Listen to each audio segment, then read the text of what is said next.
Hey guys, yours truly, Kevin Grace. I'm here in Minneapolis, Minnesota at Fort Snelling National Cemetery, paying my respects to Frederick McKinley Jones. Now, I did a vlog for him in the past, if you do remember that name, and unfortunately, like I said, about my YouTube channel being disabled or deactivated, I don't recall saving that particular vlog. So instead of looking through every single memory card I had since I was in Minneapolis, today I wanted to redo it. And his grave is easy to find. It's right next to the airport here in Minneapolis, so very easy. And after I tell you what the things that this gentleman did, you'll be thanking me that I did this vlog again. If you ever liked portable air conditioning, like going to the movies and hearing a good clear sound, if you ever were in a hospital and needed a portable x-ray machine, this gentleman did it. And of course, most importantly, he innovated the long haul transportation of perishable foods by co-starting Thermo King. So refrigeration for long haul transportation, this man is responsible. So if any of those things that I mentioned affect you, thank this gentleman here. Anyway, his mom was black and his father was white, and he was born in Cincinnati in 1893. Now, by age 9, he was orphaned.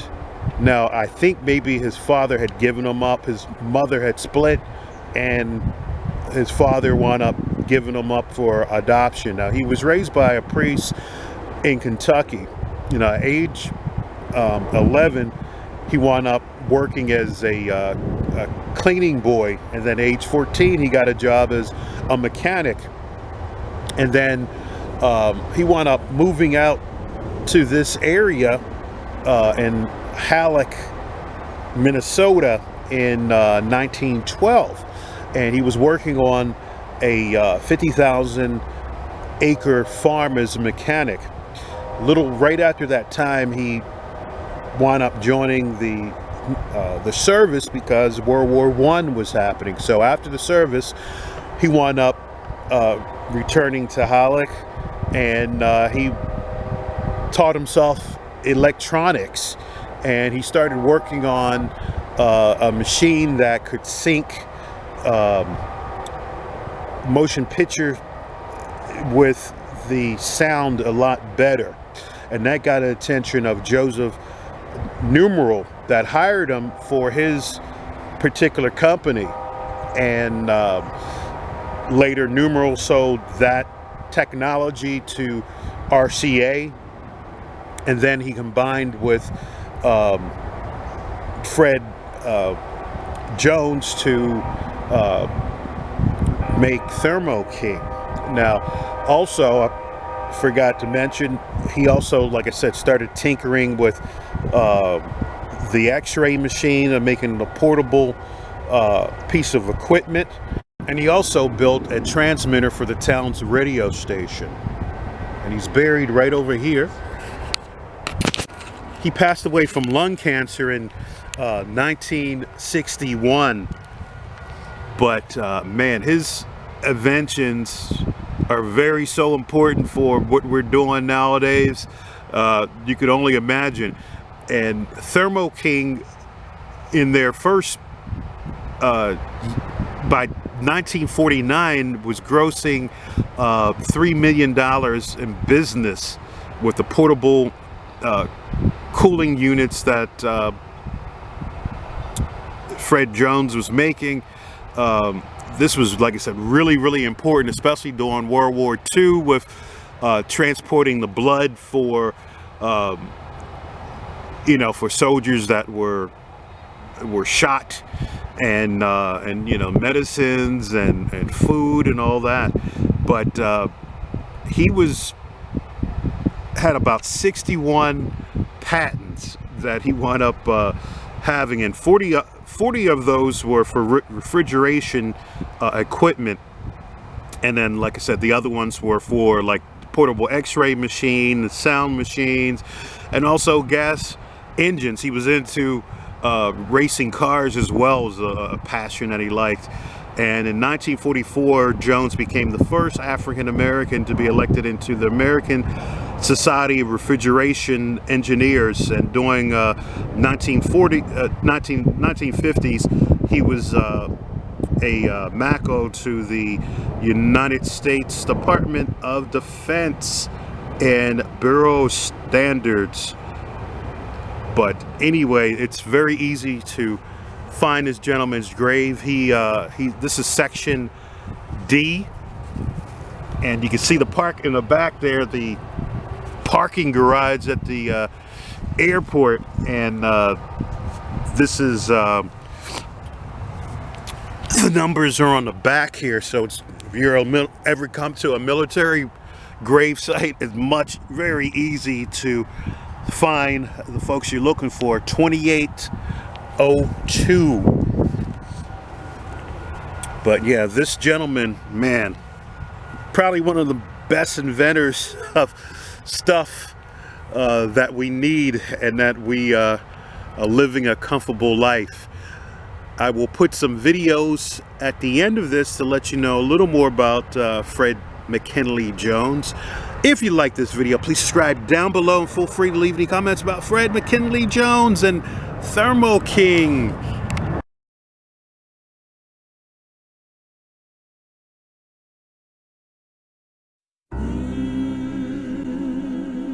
Well, he was one of the most prolific African-American inventors in our nation's history, and he called Minnesota home. His most famous invention helped create several new industries, from frozen foods to supermarkets to fast food restaurants. In tonight's Voices for Change story, Maury Glover looks at the life and legacy of Frederick McKinley Jones. He was a genius. He saw a problem and solved it. When you go to the supermarket, your pick of fresh fruits and vegetables is at your fingertips year-round.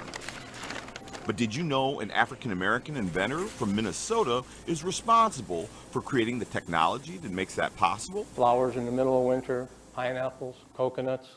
It was unheard of until Fred came up with an idea.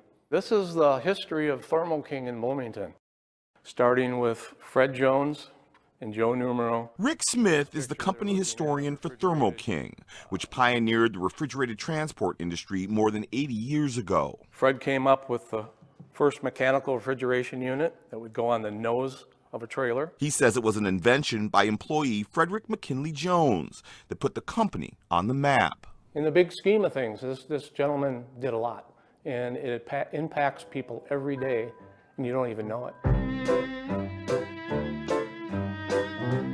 Jones was born in Cincinnati, Ohio, but as a young man, he ended up in Halleck, Minnesota, maintaining the equipment on a farm owned by the son of railroad magnate James J. Hill. Smith says Jones was a mechanical genius who built an early version of the snowmobile with a car engine and an airplane propeller on the back.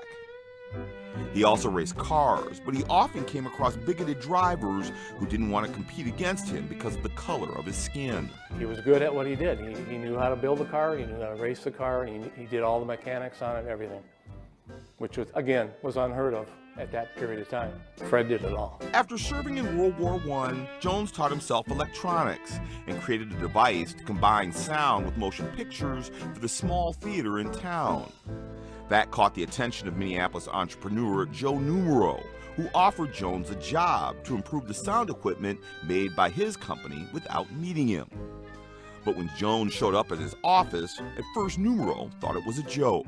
He thought, this black man standing in the lobby can't possibly be the genius that he heard about. So he kind of started quizzing him. You know, what do you know about microphones? What do you know about speakers? And Fred just told him everything he wanted to hear until Joe finally said, whoa, you're the real guy. Years later, Numero was playing golf with a friend who owned a trucking business, and he told Numero he wished someone would come up with a refrigerated trailer. Numero bet him $5 his resident genius, Jones, could figure it out. Joe Numero came back to Fred McKinley Jones and said, hey, I need you to create this refrigerator unit. And within a couple of weeks, we had a prototype.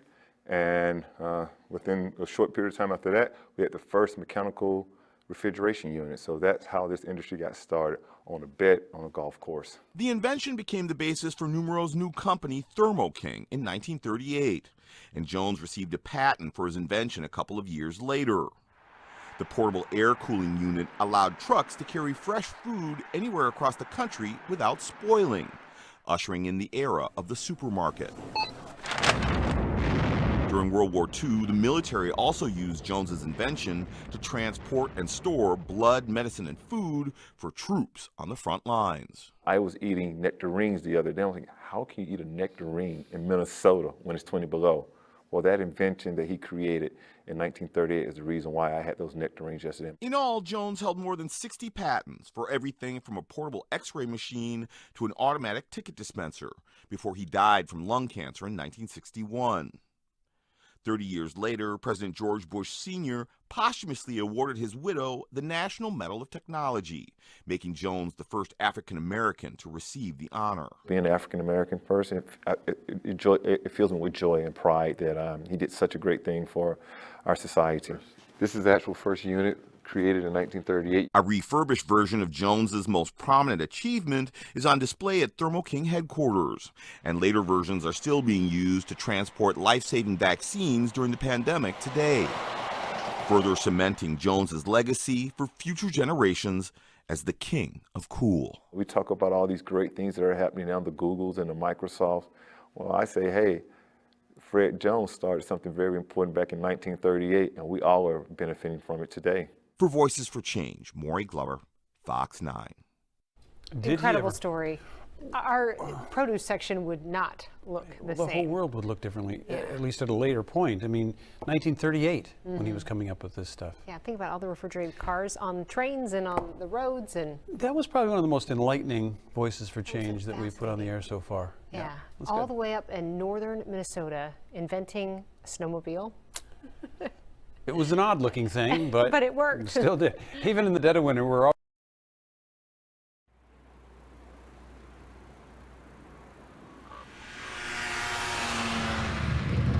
In 1921, a speedy contraption skidded across the snow-covered fields of Minnesota's Red River Valley.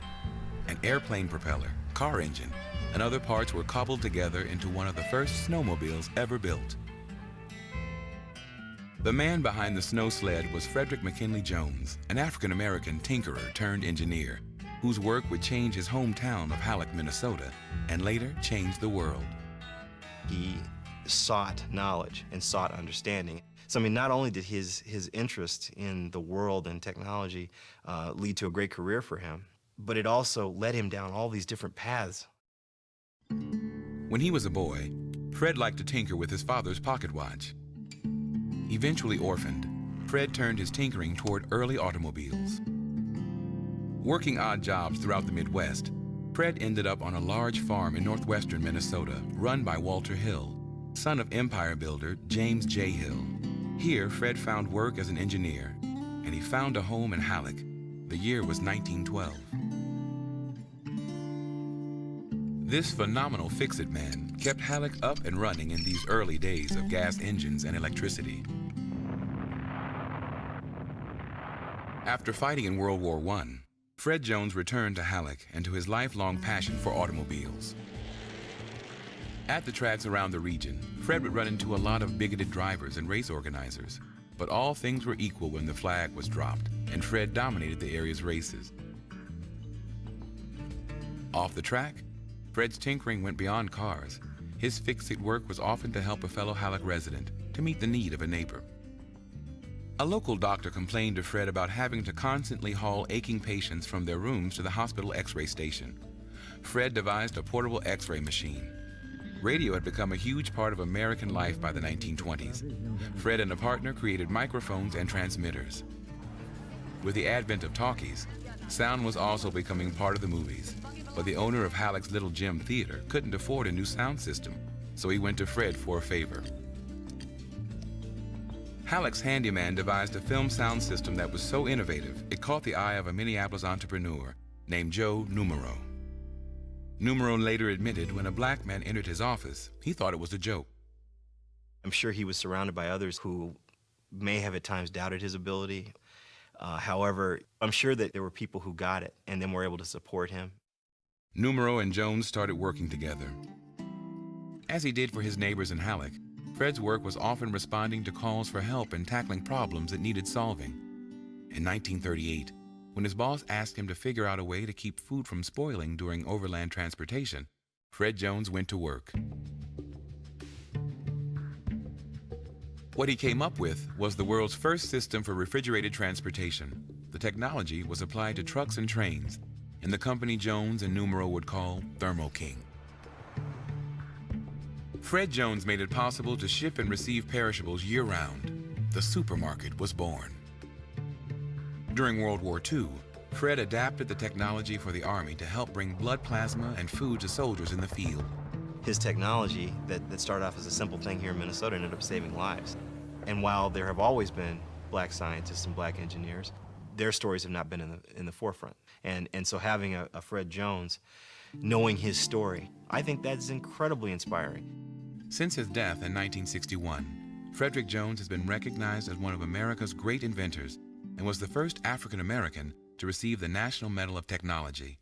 Fred Jones holds more than 50 patents. Fred posthumously received fame, although he never really gained fortune for all of his work at Thermo King. But the fact that his work helped so many, just like his tinkering up in Halleck helped his neighbors, might have made it all right for Fred and his family. His quiet inspiration is another lasting invention. First, don't be afraid to get your hands dirty. Don't be afraid to work. Second, you have to read. All my life has been study and work. And third, believe in yourself.